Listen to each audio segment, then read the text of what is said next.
বলিভিয়ার উত্তরাঞ্চলে ভয়াবহ বন্যায় প্রাণ হারিয়েছেন কমপক্ষে 18 জন, বাস্তুচ্যুত 50,000-এর বেশি পরিবার। নভেম্বর থেকে শুরু হওয়া বর্ষা মৌসুমে দেশটির বেশ কয়েকটি অঞ্চলই এখন পানির নিচে। কয়েক ঘন্টার বৃষ্টিতে নতুন করে তলিয়েছে উত্তরের অঞ্চল কোজিবা। 12টি শহরকে দুর্যোগপূর্ণ অঞ্চল হিসেবে চিহ্নিত করা হয়েছে। বাকি 55টি শহর বন্যা ও ভূমিধসের চ্যালেঞ্জ মোকাবেলায় হিমশিম খাচ্ছে।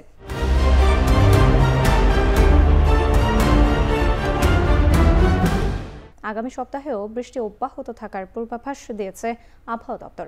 বাস্তুচ্যুত নাগরিকদের জন্য অস্থায়ী আশ্রয় কেন্দ্রের ব্যবস্থা করেছে বেসামরিক প্রতিরক্ষা বিষয়ক মন্ত্রণালয়।